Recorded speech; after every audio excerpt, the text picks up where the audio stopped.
will be trying 5 levels of games in Obby Creator. The levels will increase based on quality. Each of these levels will get progressively better, at least from what I could find. And I will be seeing if the quality of a game in Obby Creator affects the enjoyment of your experience.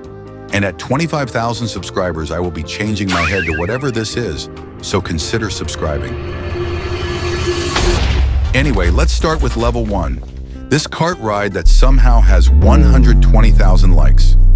I'll be rating these levels based on awesomeness and quality, and honestly, this one doesn't look very high quality at all. The neon green parts are so bright they're hurting my eyes and everything is censored. I don't get how it has so many likes, but I'll give it a try to see if it actually deserves all the likes. And right away, things got weird. There was some random blue fire, and then an image popped up saying, "How much Robux do you have?"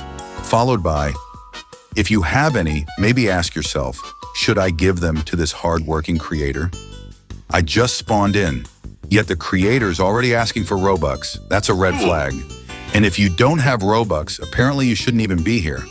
Yeah, the creator is money hungry. The whole cart ride felt messy. After looping around 6 times, the sky suddenly turned into this majestic sunset. Okay, kinda nice, but the ride forced me to get a new cart, and then the rails literally turned into an image. I think they ran out of budget. And wait, is that a toilet? Eventually, the sky switched into some kind of hell dimension. I accidentally spawned 2 carts and had to wait for one to despawn, but after that I kept going. Then I encountered my first challenge, a moving platform you had to enter before it went back up. It wasn't hard, but at least it was a change of gameplay. After that, there was a rainbow ladder, and I thought it was over, until I got eaten by this giant guy. And yes, I literally turned into his poop. Inside the toilet, there was another cart ride challenge, but it was easy, and I actually managed to beat the whole thing. Overall, though, this obby was messy, money hungry, and mostly just bad. I'm giving this cart ride a 2 out of 10.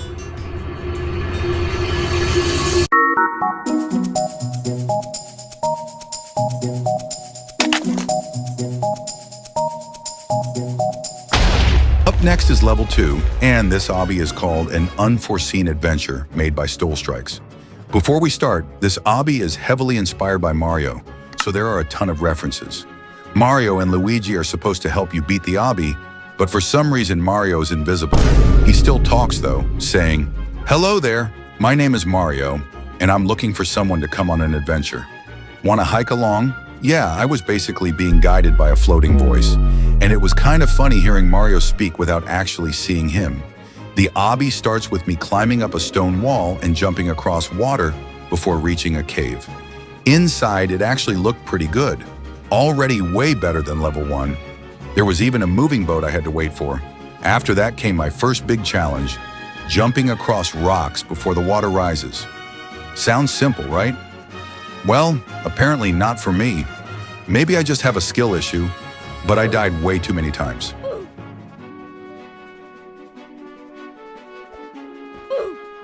I kept failing and almost rage quit, but I managed to beat it. That's when Luigi warned me, "Oh my goodness, it's lava. Try not to fall in, or you will burn to ashes." At first I did fine, but then I choked, and the game sent me all the way back to the rock section. I was this close to rage quitting, but I locked in and tried again. After the lava came some traps, which were pretty easy. But then, dragons. They started breathing fire, and avoiding them was actually hard. And just when I thought I was done, I had to face the white dragon. This part was brutal. I don't know if it was a skill issue or poor testing, but I struggled for 5 minutes straight and probably died 40 times. I tried going first person, shift lock, even random glitches, and somehow I finally got through by accident. At that point, Mario told me I had to collect all the treasure. All that was left was jumping across some green booger water, grabbing a key, and unlocking the treasure. Compared to the dragon fight, the ending felt kind of anticlimactic, but I still beat it. Still, I can't deny that this obby had a proper story and a good amount of variety. There were ups and downs, rage moments, and funny ones, and overall it felt like a real adventure rather than just random parts thrown together. The design gave me nostalgia too. It reminded me of older Roblox adventure games like Red Plumber, adventure Obby. Overall, an unforeseen adventure had creativity, decent gameplay, and some story elements, but also a few sections that were poorly tested. I'm giving it a solid 7 out of 10.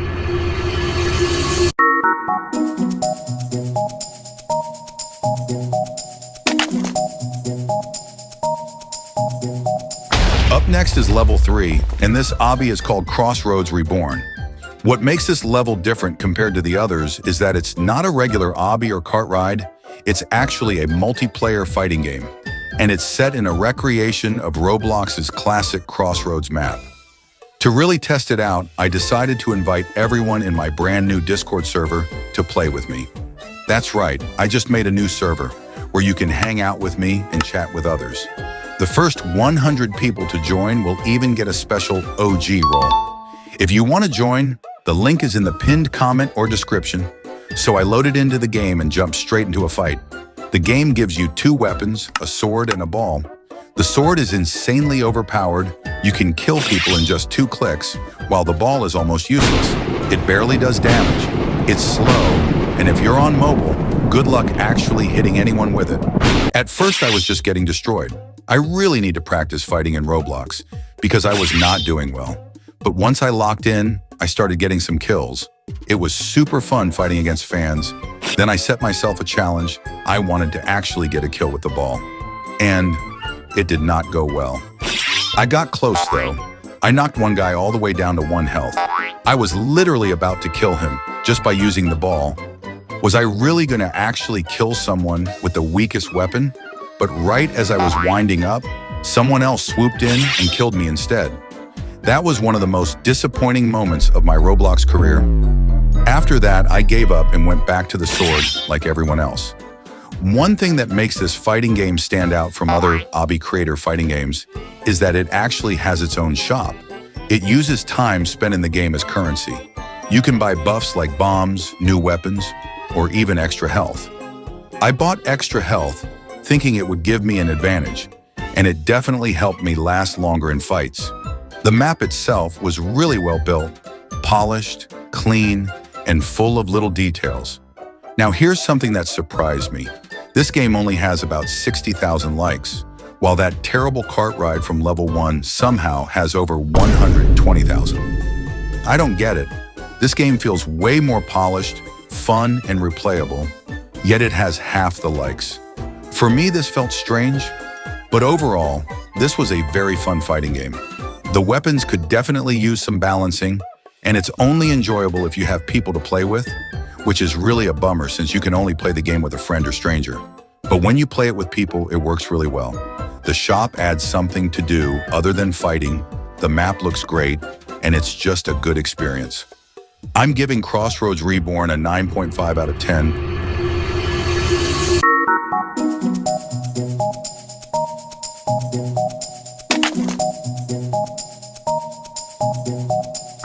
Up next is level 4, and this game called Drank, made by a guy called Beret. This game was made for a build battle, so I expected this to be good. Since it was made for a build battle, I was curious to see how polished it actually was compared to the other levels.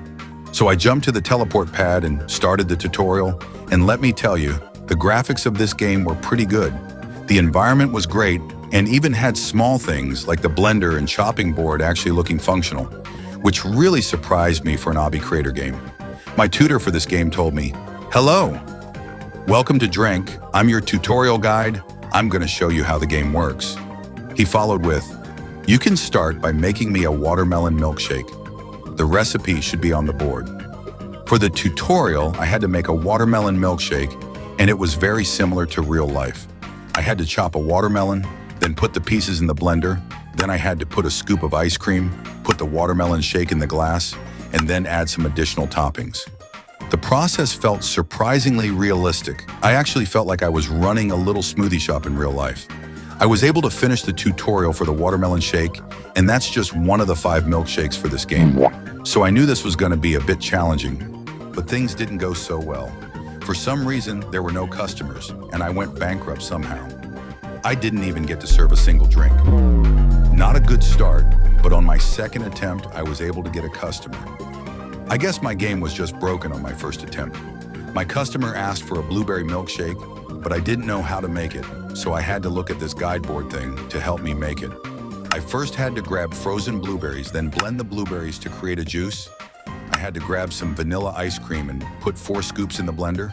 I then got the milkshake and put it in a glass, then finally topped it off with some toppings. But when I gave the milkshake to the customer, I went bankrupt. Well, that was strange. I did everything right, so I think it's just a bug. Imagine spending all that time following the recipe perfectly just for the game to slap a bankrupt screen on you. I decided to do one more attempt before going to level 5. And the customer wanted another blueberry milkshake. Hey, at least I already knew how to make it. So I did all the steps correctly and gave it to the customer. But when he paid me, I went bankrupt in the game somehow. How does that even work? I literally got paid. Well, that was strange. At that point, I couldn't tell if this was intentional or if the game was genuinely broken. Either way, it was frustrating. Overall, the graphics were good and the gameplay was very realistic to real life.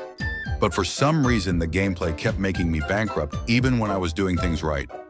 If it wasn't for the constant bankruptcies, this could have been the best level so far because the concept was unique and way different from anything else in Obby Creator. This was a decent experience, and I'm giving Drink a 7 out of 10. Let's see if level 5 can get a perfect rating.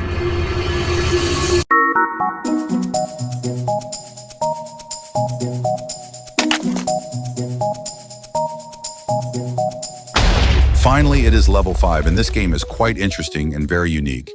This game was made by Daniel Nation, and the game is called Untitled Fighting Game. The creator also made many more games like the WoW Classic and much more. But today, we will just be playing Untitled Fighting Game. When I stepped in the obby, I got greeted by this ball that said, "Greetings, Stone! We've finally finished our teleporter to get you there right away." Sadly, it cannot teleport a lot of items at once, so no provided gears other than your shield. Player will guide you through and evacuate you out of there whenever things go south. Have fun down there, Stone. I jumped in this non-suspicious looking hole and had to point my camera at this red dot and zoom out. I started the game, and this menu looked insane. I checked the credits, and that was pretty cool, then started the actual game. The menu alone already felt different compared to other Obby Creator games I've played. It had style, polish, and effort put into the design of the menu. And this game looked amazing. In this game, I had to fight these block guys by using the punch button and shield button, and you could also move, and this would be important for the later stages. I was able to learn the mechanics, but for some reason the medkit button wasn't working for me. Maybe that's just a mobile problem, I guess. I was spamming it many times, but it just didn't activate. Even though I learned what all the mechanics do, I was doing a horrible job killing these block guys. I was only at 1 health left, and it was literally only the second stage. On the third stage, I got one-shotted and died. Well, I mean, that was just my first attempt.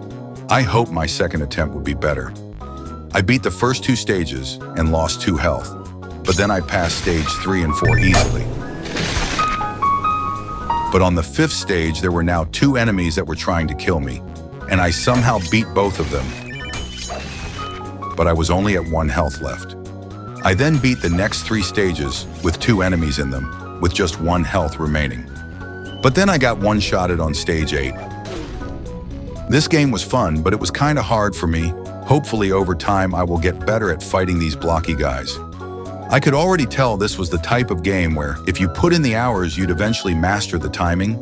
But for new players like me, it felt overwhelming. I was able to beat the first 5 stages easily on my 3rd attempt, but I got absolutely decimated on stage 6. Why don't I take a break from fighting these blocky guys and explore the outside of the game more? So I did. I then went to this secret door that teleported me to the mechanics, and this is when it got crazy. There was an insane amount of code in this area, and I was mind blown by how many buttons were here. I didn't understand anything here. And these developers who are making insane games in Obby Creator probably don't know what grass is. I tried messing up the code by stepping on all the buttons, but break time was over. I decided to go back fighting these blocky guys, and I got the farthest I ever got to. I was able to get through a whopping 10 stages, and for me that's pretty huge. I then did my 5th attempt, and it didn't end so well. But on my 6th attempt, something insane happened. I messed up on stage 1 and lost 2 health, but after that I locked in and somehow managed to get to stage 15. I got really angry when I died on the stage 15. This game was insanely hard. I mean, it had good graphics, but this game was meant for the pros, and I was your regular average Joe. I decided to do another attempt, and for some reason the medkit worked for me only now. I guess it wasn't bugged after all, and maybe I was using it wrong. Turns out you had to time it properly and not just spam click like I was doing. Well, anyway, I now had 7 health since I used that medkit, but I didn't get very far and died. I was having a hard time. Maybe this game wasn't meant for mobile, and I felt like rage quitting. I honestly felt like maybe this game wasn't even tested properly, and it was just hard.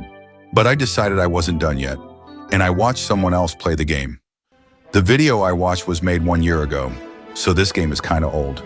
And this guy that I watched play the game was cooking. He got insanely far, and he was defeating enemies and using weapons I didn't even know existed in that game. This game goes way deeper than I thought, and it showed how long this game probably took to make. Seeing someone else completely destroy the game actually gave me a new appreciation for how much this game had to offer. So to test if I had a skill issue or the game wasn't properly tested, I decided to invite random Discord members from my Discord server to play the level 5 game. There were 2 people that got farther than me, but I noticed something. Those 2 people that got farther than me struggled at the same stage. There was the healing block that looked annoying, and those 2 people kept struggling with it. The craziest part is, the rest of my Discord members were only able to get as far as me as well. That made me feel a little better about myself, since I wasn't the only one struggling. I have no idea how that guy in the video was able to get so far, and it seemed like this game wasn't properly tested. I mean, like, yeah, this game has insanely good graphics, and the code looked insane, but this game lacked one thing: it lacked testing. Some stages would be easy, and some stages would be insanely hard. My Discord members even said that some of the mechanics didn't work, and that the game needed to be properly tested. If you don't test your game, there will be unfair mechanics that can ruin the experience for players. Overall, the game was great, but it lacked one crucial thing that all games should automatically have. Testing is how you make sure your idea actually works the way you imagine. And this game lacked it, so I'm giving this game a 9 out of 10, which means that level 3 won. Wait, how did level 3 win? Isn't level 5 supposed to be the best in quality? Well, that's the thing. It was never about the quality. It was always about the awesomeness and how fun the game was, and I had a lot of fun fighting with fans in Crossroads. Even small issues from the level 5 game like bugs can frustrate players and make them quit. A game's success depends on how fun it is, not just how it looks or how big it is. So here's something that we should always remember: always design with the player's enjoyment in mind.